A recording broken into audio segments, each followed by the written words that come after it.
माननीय अध्यक्ष जी, मुझे ये कैब पे बोलना है कि मुझे अपनी बात रखनी है, ये बता दीजिए। इस फैक्ट पर भी बोल सकते हैं, लेकिन अभी जो इस पे चर्चा हम कर जी जी, अगर आप गंगा और हिमालय में बोलेंगे तो बड़े भाई वो और अच्छा रहेगा। उस मैंने हमको पीड़ा हो रही ना, हमारे बड़े भाई अब दर्द उसके हरीश जी, उसके लिए दर्द निवारक गोली भी जो है उसकी उपलब्ध करवा देंगे, आप चिंता मत करिए। तो माननीय अध्यक्ष जी,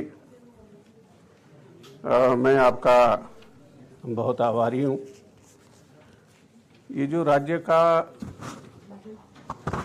रजत जयंती वर्ष चल रहा है और 25 साल इस राज्य को बने हुए हो गए हैं। मैं बहुत छोटा था, 77-78 में मैं दिल्ली गया। मेरे पिताजी ने कहा कि दिल्ली जाना तो हेमंत नंदन बहुगुणा जी से जरूर मिलना, मेरा नाम लेकर के। तो मैं, उन्होंने कृपा की मुझ पर, सुबह सुबह तब वो पेट्रोलियम मिनिस्टर थे, तो उन्होंने कहा नहीं तो ऐसा करना, तो नकुल पर है, नकुल पर। तो मैं गया, मैंने कहा साहब अब अक्ल थी नहीं हमको, वैसे भी उडियारों के लोग हैं तो अक्ल वैसे नहीं होती है। तो उन्होंने, हमने 1-2 रोटी खिलाई उन्होंने, तो मैंने कहा साहब आप कुछ मत करो, हमारा अलग राज्य बना दो। अब छोटा था मैं, आप लगा लो। तो बोले अगर नहीं बनो लाता तो इन क्या करना। तो मैं बोली मैं कुछ नहीं करना, हरिद्वार में जी यूरेनियम डाल दिया गंगा में जी, तुम उन सब उन मर जा। ये जहाँ मेरा जो, जिसको हम ये कह सकते हैं, और वो हमारा दुर्भाग्य रहा कि हेमंत नंदन बहुगुणा जी इस देश के प्रधानमंत्री नहीं बन पाए, वो सारे उत्तराखंड के हम सब लोगों का दुर्भाग्य रहा।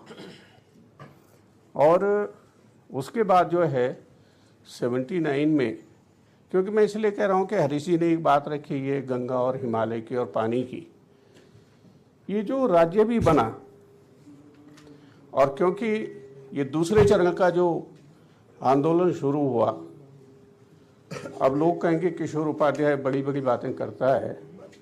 अगर इंद्रमणि बडोनी जी और उनके डेलीगेशन को, उसमें अभी भी 1-2 लोग हैं जिंदा, जिसमें काशी सिंह ऐरी जी भी हैं। अगर मैं राजेश पायलट जी से नहीं मिला था, ये घनसाले के हमारे माननीय विधायक जी बैठे हुए, और 2 बार मिलाया मैंने। उसके बाद उन्होंने कहा, जब उनसे मिले तो बडोनी जी ने उनका हाथ पकड़ा, उनके आंखों से आंसू आ रहे थे, मैं पता नहीं कितने दिन रहूँगा, कुछ व्यवस्था कर दीजिए। तो उन्होंने कहा आपको शुरू करो। अब उसमें मैं भी जो है घर में कहते नहीं मुंडा रोंद उठूँ, तो हमने उनको वहाँ पौड़ी में बिठा दिया। तब तक ये यहाँ पर प्रीतम भाई भी, हम कितने दिन साथ में रहे उस आंदोलन में।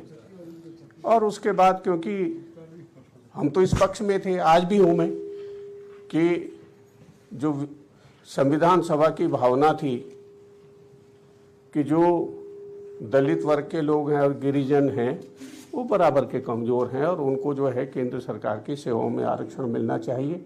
अगर आप संविधान सभा की कार्रवाई को पढ़ेंगे, बाकी लोगों ने अपनी रक्षा कर ली, हम नहीं कर पाए।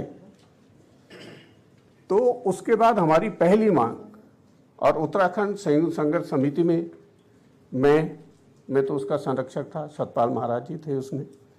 जब हम ज्ञापन देते थे तो पहला ये होता था कि भाई हमको आरक्षण की परिधि में लिया जाए, और राज्य की मांग दूसरे नंबर पर होती थी। फिर कई बार जो है जेल गए।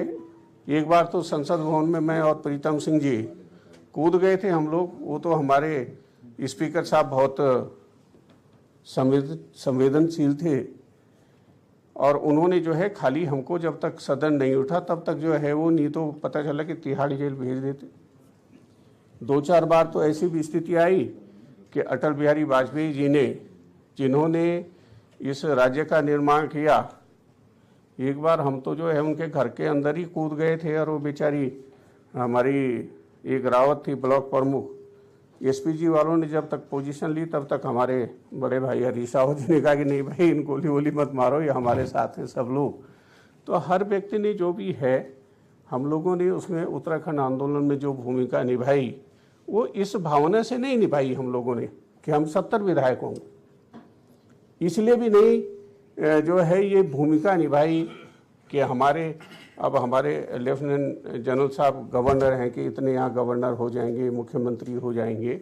हमने इसलिए निभाई थी जब नरसिम्हा राव जी ने मुझे डांटा, जब मैं 13 दिन भूख हड़ताल पर रहा उनके ऑफिस के सामने, और मुझे कहा तुम तो इतने सीनियर आदमी हो, 2 प्रधानमंत्रियों के साथ काम किया है और तुम हमारे यहाँ जो है उस पर बैठ गए भूख हड़ताल पे। हमारा तो पार्टी का है ही नहीं, छोटे राज्यों का जो है कोई एजेंडा नहीं है। हमने कहा हमको अपने लिए नहीं चाहिए। आपके बगल में आपके दोस्त ने एक फ्लैट लिया है 30 करोड़ रुपए में, तो मुझे कहने लगे तुम तो मुझ पर जो आरोप लगाते रहते हो। मैंने कहा मैं सही बात कह रहा हूं। मैंने कहा अगर वहां जल ना हो, पानी ना हो, तो मैंने कहा दूसरे दिन कोई उसको 5 पैसे में नहीं खरीदेगा।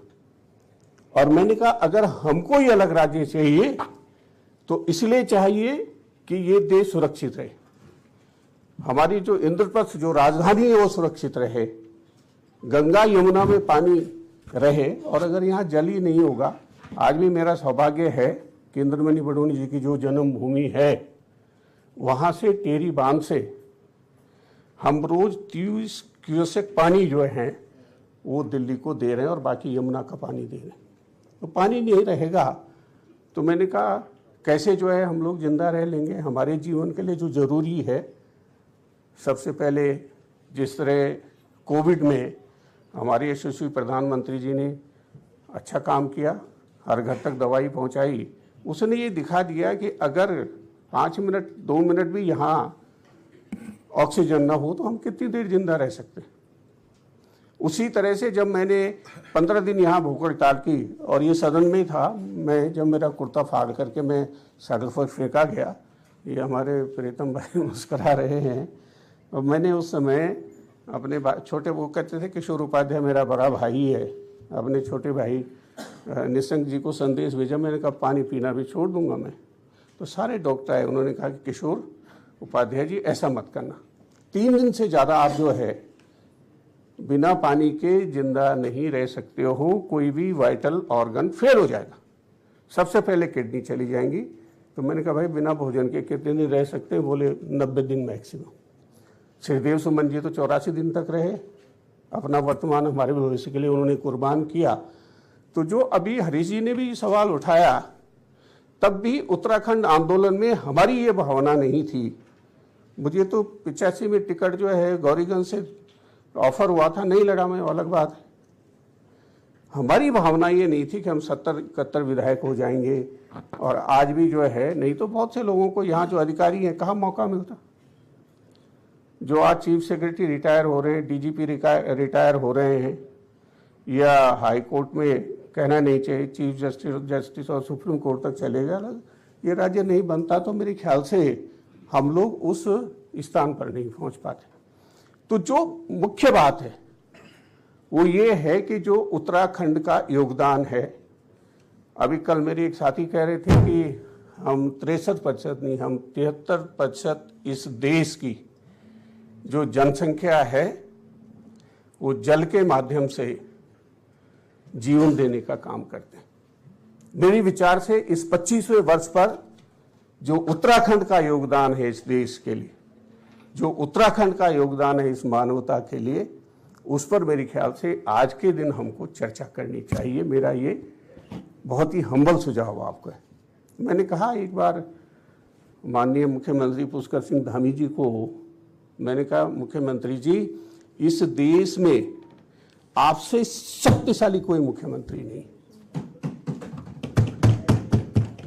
बोले क्यों, कैसे? कहते हैं 5 छोटा राज्य है। मैंने कहा वो नहीं है सवाल। मैंने कहा ये बताइए, ये हमारा और आपका सबका सौभाग्य है कि हम लोग वहाँ पैदा हुए, माँ गंगा ने जहाँ जन्म लिया, जो यह लोक परलोक और सारों को तारने का काम करती है। हम वहाँ पैदा हुए जहाँ मैंने कहा अगर बागेश्वर से सरयू नहीं आती तो श्रृंगेरी से कहाँ जो है पुत्र कामेष्टि यज्ञ कर देते और भगवान कैसे पैदा हो जाते।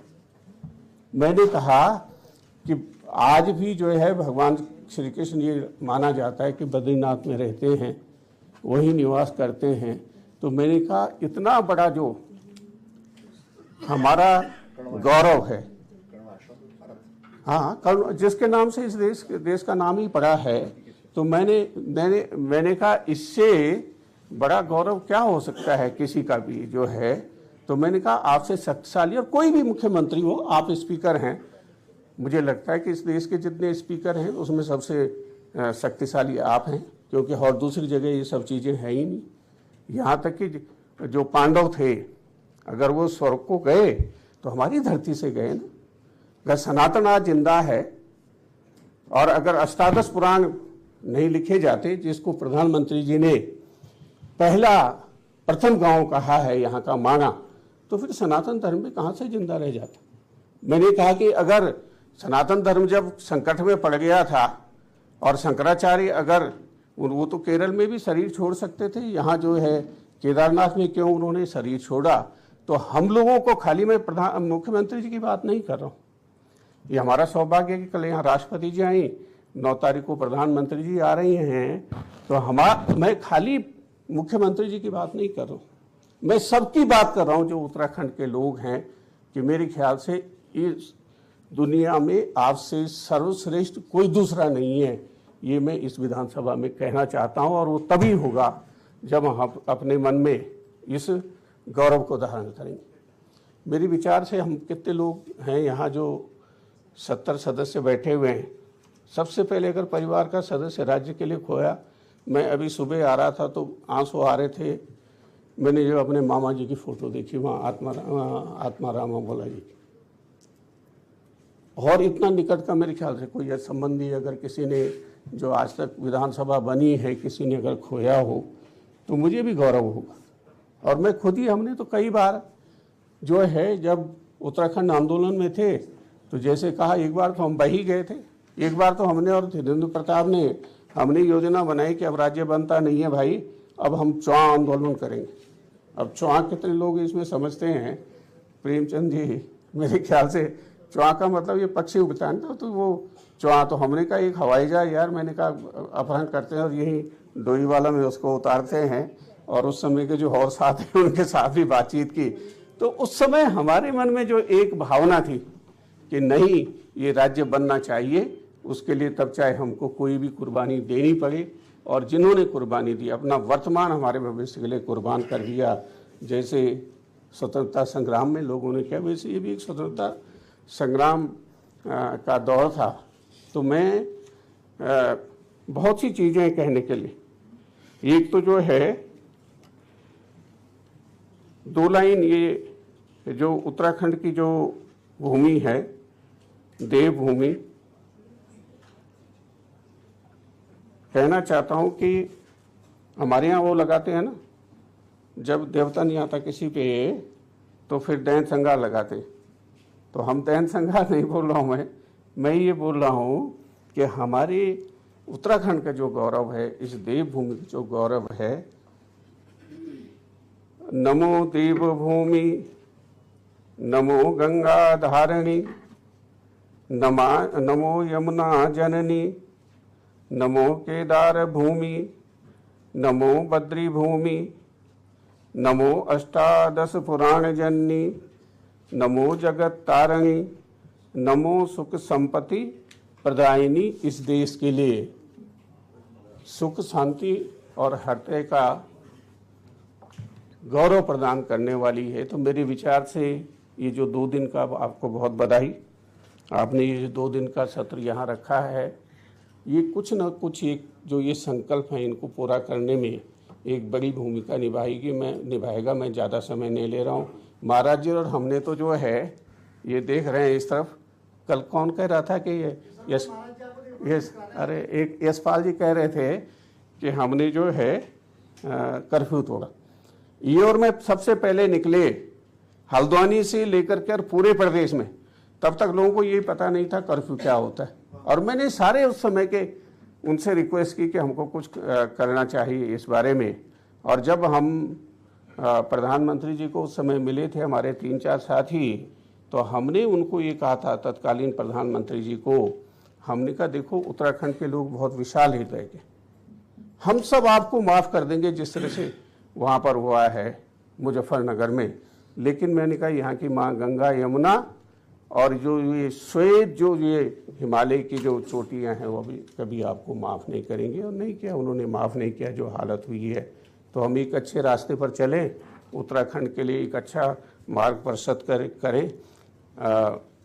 इन्हीं भावनाओं के साथ मैं अपनी वाणी को विराम दे रहा हूँ। आपको ये कहने का मौका नहीं दे रहा हूँ कि बस आप 1-2 मिनट में इसको समाप्त कर दीजिए। धन्यवाद।